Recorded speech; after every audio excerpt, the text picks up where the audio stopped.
আসসালামু আলাইকুম, কেমন আছেন সবাই? নিশ্চয় ভালো। আজকে আপনাদের জন্য নিয়ে আসলাম একদম ঘরোয়া পদ্ধতিতে প্যাকেট মশলা দিয়ে গরুর মাংস বিরিয়ানি। আমি বাসায় আজকে তৈরি করেছি, তাই বলি যে ভিডিওটা করে রাখি, আপনাদেরকে দেওয়া যাবে।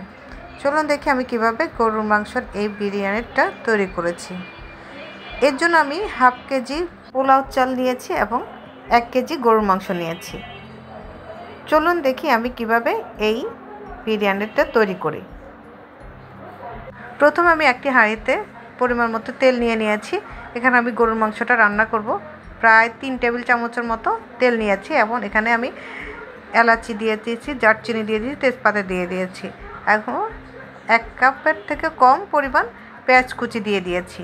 এগুলোকে আমি ভালোভাবে নেড়েচেড়ে ভেজে নিব, একটু ব্রাউন কালার করে নেব। ভাজা হওয়া পর্যন্ত আমি এই পেঁয়াজগুলোকে তেলে ভেজে নেব।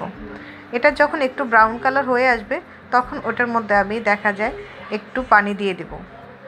একটু পানি দিয়ে আমি ভালোভাবে কষিয়ে নেব যেন পেঁয়াজটা একটু বেশি কালো না হয়। এবার এটার মধ্যে দিয়ে দেব আমি আদা বাটা 2 টেবিল চামচ এবং রসুন বাটা 2 টেবিল চামচ। এটাকে এবং আমি দিয়ে দেব 1 চামচ লাল মরিচের গুঁড়ো এবং 1 প্যাকেট রাঁধুনি বিরিয়ানি মশলা। এই মশলাটাকে আমি এখন একসাথে ভালোভাবে কষিয়ে নিব। আমি সাধারণত আরও অনেক সহজেই তৈরি করি, আজকে কেন জানি মনে হলো এভাবে তৈরি করি। আমি যেভাবে সহজে তৈরি করি ওইভাবে আপনাদেরকে দেখাবো।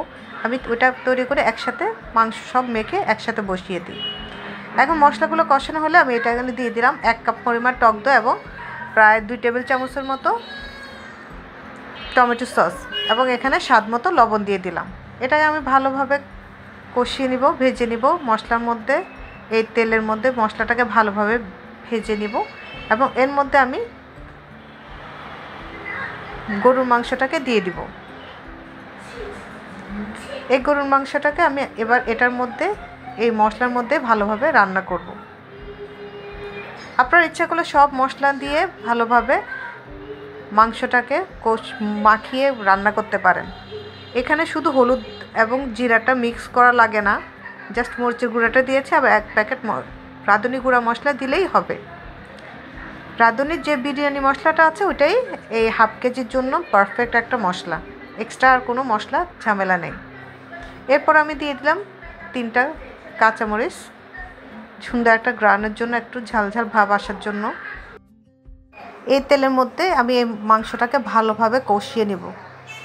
মাংসটাকে যখন একটু ঝোল বের হবে তখন আমি এটাকে ঢাকনা দিয়ে কিছুক্ষণের জন্য আরও ভালোভাবে যেন মশলার মধ্যে এই মাংসটা ভাজা ভাজা হয় এভাবে রেখে দিব। ঢাকনা দিয়ে আমি আরও কিছুক্ষণ রান্না করব। কিছুক্ষণ রান্না করার পরে দেখেন এই যে আমার মাংস থেকে অনেকগুলো ঝোল বের হয়েছে। এই ঝোলটা শুকানো পর্যন্ত আমি এই মাংসটাকে রান্না করব। মাংসটা যখন একটু নরম হয়ে আসবে তখন আমি অন্য প্রসেসগুলো করব। তো চলুন আগে মাংসটা রান্না করে নিই। আমি আবার ঢাকনা দিয়ে রাখলাম মাংসটা রান্না ঝোলটা শুকানো হওয়া পর্যন্ত। এই যে মাংসটা ঝোলটা শুকিয়ে গিয়েছে। মাংসটা আমার অনেকটুকু রান্না হয়ে গেছে। এখন আমি মাংসটাকে ছেঁকে উঠিয়ে রাখবো।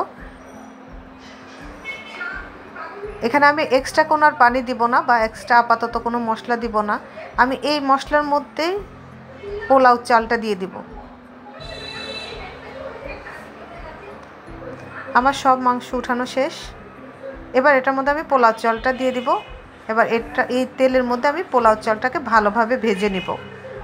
যে মশলাটা আছে এটাতেই হয়ে যাবে। আমি যখন চালটা ভাজতেছি তখন চুলার আগুন একদম লো করে দিয়েছি, নয়তো মশলাগুলো পোড়া যেতে পারে। এবার অল্প আগুনে আমি ভালো করে চালগুলো ভেজে দিব। দেখবেন চালের মধ্যে একটা চিকচিকে ভাব আসবে। যখন চালটা ভালো করে ভাজা হবে এই পোলাওটার সবসময় ঝরঝরা থাকবে। আমার চালটা ভাজা হয়ে আসছে। এখন এটার মধ্যে আমি গরম পানি অ্যাড করব। এখানে 1 কেজি পোলাও চালের জন্য 2 কেজি 1.5 কেজি পানি দিতে হয়। আমি হাফ কেজির জন্য 1 কেজি পরিমাণ পানি দিলাম, এতে আমার হয়ে যাবে। কারণ হাফ কেজি পরিমাণ পোলাও চালের জন্য 1 কেজি পরিমাণ বা 1 কেজি থেকে একটু কম পানি দিলে এই পোলাওটা ঝরঝর হয়। এটার মধ্যে আমি 6-7টা কাঁচামরিচ দিয়ে দিলাম এবং স্বাদমতো লবণ দিয়ে দিই। দেখবেন নাড়তে চাড়তে আমি যেভাবে আগুন দিয়েছি আমার পানিটা শুকিয়ে পোলাওটা ভালোভাবে পানির সাথে মিশে যাবে, মাখা মাখা হয়ে আসবে। এখন আমি মাখা মাখা হয়ে আসার কারণে আমি যে গরুর মাংসটা আলাদা উঠিয়ে রেখেছি এটা এই সময় মিশিয়ে দিব।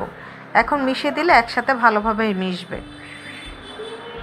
এটাকে আমি মাংসের সাথে ভালোভাবে মিশিয়ে ঢাকনা দিয়ে রাখবো। এটাকে দমে রাখবো। দেখবেন এটা দম থেকে উঠানোর পরে পুরাটা ঝরঝরে একটা ভাব চলে আসবে। তো আমার এবার যে দেখেন আমার মাংসটা এবং পোলাওর সাথে ভালোভাবে মিশিয়ে আমি চাপ দিয়ে কিছুক্ষণ দমে দিয়ে রাখবো। পোলাওটা এইতে আর কোনো এক্সট্রা পানি লাগবে না, এটাতে হয়ে যাবে। এখন আমি দিয়ে দেব এটার মধ্যে 1 চামচ মতো কেওড়া জল এবং 1 চামচের মতো গোলাপ জল। এতে সুন্দর একটা ঘ্রাণ আসবে। এটা আপনারা ইচ্ছে করলে দিতে পারেন, অনেকে পছন্দ করে অনেকে পছন্দ করে না, এটা অপশনাল। এরপর আমি পেঁয়াজের বেরেস্তা দিয়ে দিব। পেঁয়াজের বেরেস্তাটা সুন্দর একটা ফ্লেভার আসবে। এখন আমি ঢাকনা দিয়ে রাখবো। প্রায় 10-15 মিনিট পরে আমি আবার এটাকে মিশিয়ে নিব। এখন আমি এটার উপরে 1 চামচ পরিমাণ ঘি দিয়ে দিচ্ছি।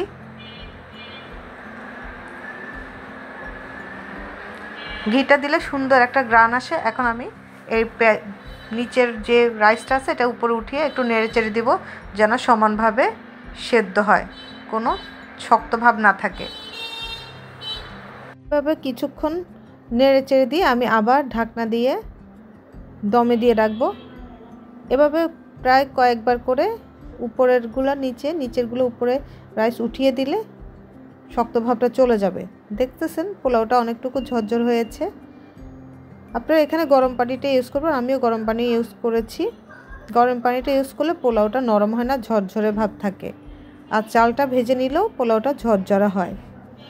আর আপনারা কিন্তু পানির পরিমাণটা ঠিক রাখবেন। পোলাও চালের জন্য কেজি চালের জন্য 1 কেজি থেকে কম পানি লাগে, এতে পরিমাপটা ঠিক থাকে, রাইসটা ঝরঝরা হয়। এবার আমি ঢাকনা দিয়ে রাখবো। আমার পোলাও বা বিরিয়ানি রান্নাটা হয়ে গিয়েছে। এরপর আমি সার্ভ করব। এই যে দেখেন কি সুন্দর ঝরঝরে। আমি যত সহজে পারি আপনাদেরকে রেসিপি দেখাতে চেষ্টা করি। আমি যেভাবে রান্না করি ওটাই দেখাই, আমি কোনো এক্সট্রা কিছু বা করে দেখাতে চাই না। তো আমি আসলে যেভাবে পারি ওইভাবে আপনাদের দেখাতে চেষ্টা করি। আপনাদের যদি আমার চ্যানেলের ভিডিওগুলো ভালো লাগে প্লিজ আমার চ্যানেলটি সাবস্ক্রাইব করবেন, পাশে থাকবেন, সাপোর্ট করবেন এবং আমার জন্য দোয়া করবেন। ভালো থাকবেন সবাই, বাসার চেষ্টা করবেন। আল্লাহ হাফেজ, আসসালামু আলাইকুম।